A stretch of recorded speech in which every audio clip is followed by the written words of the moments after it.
السلام علیکم ورحمۃ اللہ وبرکاتہ۔ ناظرین کرام، میں ہوں جاوید الحسن اور آپ دیکھ رہے ہیں صدق پاکستان۔ پچھلی ویڈیو میں ہم نے بات کی تھی کہ توحید کیا ہے اور توحید کے مقاصد کیا ہیں، اور کہتے کہتے ہم نے یہ بھی کہا تھا کہ توحید ہے ایک دیکھنا، ایک کہنا نہیں توحید، جیڑا پیر توحید نہ جانے او ناقص پیر مرید۔ یہ بات ہم نے یہاں تک مکمل کی تھی۔ آج ہم اس سے آگے بڑھیں گے۔ آج ہم آپ کو بتائیں گے کہ سلیقہ کیا ہے کہ توحید میں انسان گم ہو جائے اور فنا فی اللہ کی منازل کو طے کیا ہے۔ لیکن اس سے قبل فنا فی اللہ سے پہلے بہت ساری منازل ہیں جن کو طے کرنا ضروری ہوتا ہے۔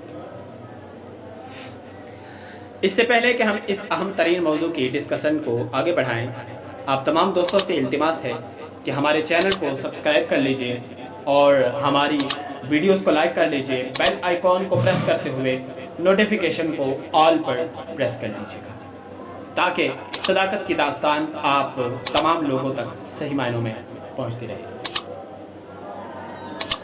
آپ جانتے ہیں کہ قرآن پاک میں فرمایا گیا ہے کہ وَإِذْ قَالَ رَبُّكَ لِلْمَلَائِكَةِ إِنِّي جَاعِلٌ فِي الْأَرْضِ خَلِيفَةً۔ اللہ تعالیٰ نے فرمایا کہ میں زمین میں اپنا ایک نائب بنانے والا ہوں، اور جب اس نائب کو تخلیق کر لیا تو پھر کہا کہ ہاں یہ میرا نائب ہے، اور نام اس کا آدم رکھ لیا۔ نام آدم رکھ لیا اور کہا کہ یہ میرا نائب ہے۔ اب اس نائب کی تخلیق سے پہلے حدیث نور کو اگر پڑھا جائے اور حدیث نور کی روشنی میں دیکھا جائے تو اس نائب سے کروڑ سال پہلے والی کائنات صلی اللہ علیہ وسلم کی تخلیق کر لی گئی، اور والی کائنات صلی اللہ علیہ وسلم کی تخلیق کے بعد تقریباً کروڑ سال کے بعد یہ میٹنگ بلائی گئی، اور اس میٹنگ کے اندر بتایا گیا کہ میں اپنا ایک نائب بنا رہا ہوں، اور اس نائب کا نام انسان رکھا، آدم رکھا۔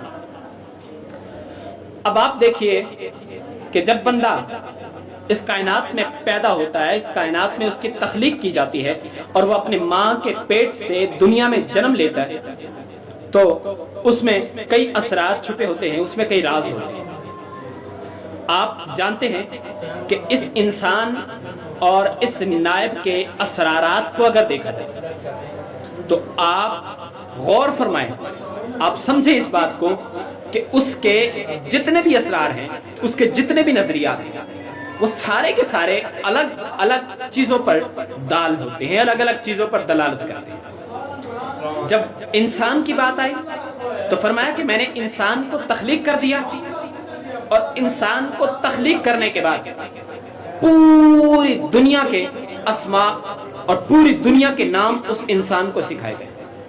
پھر فرشتوں سے کہا کہ آپ اس کا ٹیسٹ کریں، آپ اس کا ایگزام لیں۔ فرشتوں نے اس انسان کامل کا ایگزام لیا، ٹیسٹ لیا، اور پھر کہا، اللہ تعالیٰ نے فرمایا کیا تم نہیں جانتے تھے کہ میں نے تمہیں کہا نہیں تھا انی اعلم غیب السماوات والارض، میں نے کہا نہیں تھا کہ زمین و آسمان میں جو کچھ ہے میں اس کے بارے میں جانتا ہوں، میں نے اس انسان کو بنایا، تمہیں پتا ہے کہ تم نے اس کے بارے میں کیا کہا؟ یہ ساری چیزیں قرآن پاک کے الفاظ ہیں۔ دوسری طرف آپ اس انسان کو وہ ملکہ دیا گیا کہ یہی بندہ، یہ انسان جب بندہ بن جاتا ہے، میں لفظ تھوڑے ٹوک کر استعمال کروں اور چن کے استعمال کرتا ہوں، جب یہ انسان بندہ بن جاتا ہے اور پھر اس کے بندہ بننے کے بعد یہ مقام ابدیت تک پہنچتا ہے، تو مقام ابدیت تک پہنچنے کے بعد پھر رب فرماتا ہے عبدی یتقرب الی بالنوافل، میرا بندہ۔ یہاں لفظ انسان کا استعمال نہیں کیا گیا، یہاں لفظ عبد کا استعمال کیا گیا۔ اقبال سے کسی نے پوچھا تھا کہ حضور عبد کیا ہے، تو اقبال نے کہا تھا عبد دیگر عبدہو چیزیں دیگر، عبد اور ہوتا ہے اور اس کا ہو جانا، اس کا بندہ ہو جانا یہ اور ہوتا ہے۔ پھر ایک بابا جی نے کہا تھا کہ آپ نے الست بربکم یہ کلمات تو سن رکھے ہیں وہاں عالم ارواح میں، لیکن آج کے زمانے میں انسان غافل ہو گیا۔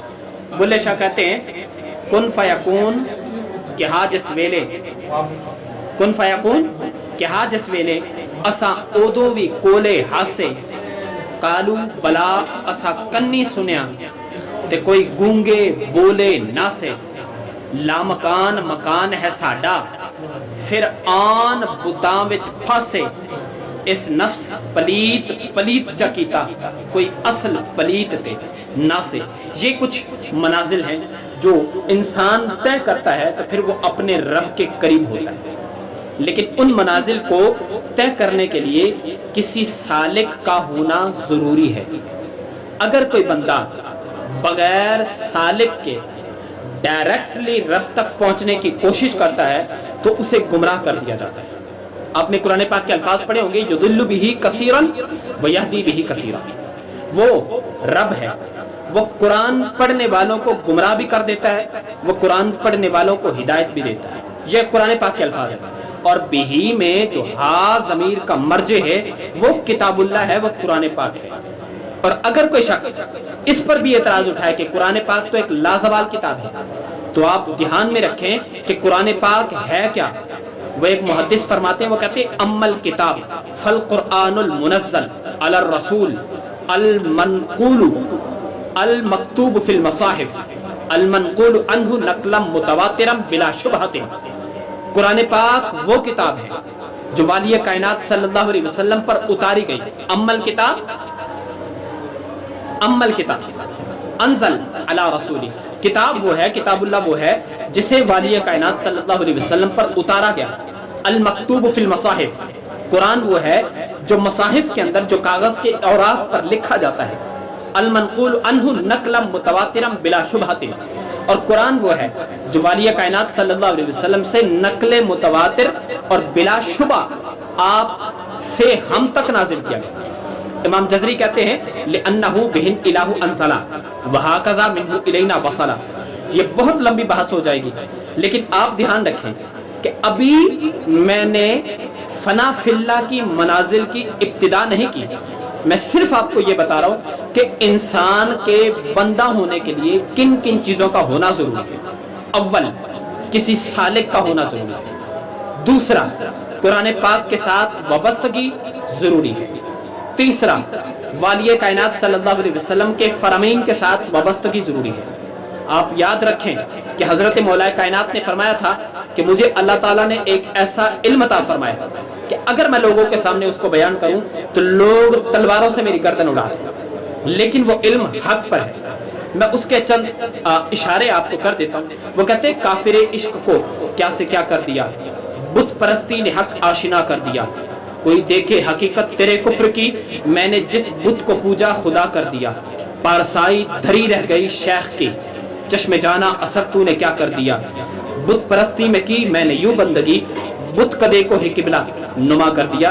یہ اس کی گہرائیاں ہیں۔ اگر کوئی بندہ مثنوی پڑھتا ہو اور اگر کوئی بندہ احادیث قدسی کو جانتا ہو تو وہ اس کو سمجھ سکتا ہے۔ لیکن امام بخاری نے بخاری شریف کے مقدمہ میں لکھا ہے کہ کوئی بندہ یہ نہ سمجھے کہ میں نے بخاری کے اندر جو 4,500 احادیث نقل کی ہیں وہ ساری کی ساری صحیح ہیں۔ یاد رکھیں کہ میری کتاب کے اندر کچھ احادیث ایسی ہیں جو میرے مراتب کے مطابق ان کے راوی ضعیف ہیں، لیکن میں ان کو ذکر کر رہا ہوں، ان کو دلیل نہیں بنایا جائے گا۔ سو مالک کائنات سے دعا ہے کہ وہ مجھے اور آپ کو عمل کی توفیق عطا فرمائے۔ کل ہم اسی مضمون کو اس کے صحیح معنی اور مقاصد کے ساتھ لے کر کے آگے بڑھیں گے۔ اور میں جانتا ہوں کہ کئی علماء کرام جب میرے اس لیکچر کو، آج کے لیکچر کو سنیں گے تو مجھ پر کوشش کی جائے گی کہ وہ کفر کے فتوے لگائیں گے، لیکن ان سے التماس ہے کہ برائے کرم آپ پہلے مثنوی پڑھ لیجئے گا، برائے کرم آپ پہلے قرآن پاک کے ان الفاظ کو پڑھ لیجئے گا جن میں یہ الفاظ واضح ہیں، جن کو میں نے اشعار کی صورت میں نقل کیا۔ تیسرا، برائے کرم آپ تفسیر ابن عباس کو پڑھ لیجئے گا جس میں یہ الفاظ واضح ہیں جن کو میں نے ذکر کیا ہے۔ چوتھا، برائے کرم آپ تفسیر ابن کثیر کو پڑھ لیجئے گا جن میں یہ الفاظ واضح ہیں جن کو میں نے ذکر کیا ہے۔ پانچواں، برائے کرم آپ سے ہاتھ باندھ کے التماس ہے کہ حضرت مولا کائنات کے مناقب کو پڑھ لیجئے گا۔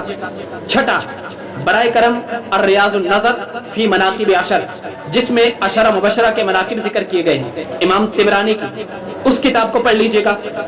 ساتواں، النشر الطیب فی ذکر النبی الحبیب، الشیخ مولانا اشرف علی تھانوی رحمۃ اللہ تعالی علیہ کی لکھی گئی یہ کتاب ہے، آپ اس کو پڑھ لیجئے گا۔ آٹھواں، آپ حضرت امام ترمذی کو پڑھ لیجئے گا۔ نواں، آپ امام مسلم کی صحیح مسلم کو پڑھ لیجئے گا۔ پھر آپ مجھ پہ کفر کا فتویٰ لگائیں یا واجب القتل کا فتویٰ لگائیں، مجھے منظور ہے۔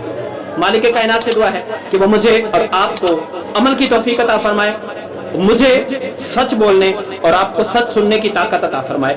اگلے لیکچر میں آپ سے ملاقات ہوگی، تب تک کے لیے محمد جاوید الحسن چشتی کو اجازت دیجیے۔ میرا اور آپ کا اللہ نگہبان۔ جانے لگا تھا میں بھی جدا ہو کے اشکبار، رونے لگے تھے تم بھی سمٹ کر زیتون سے۔ السلام علیکم ورحمۃ اللہ۔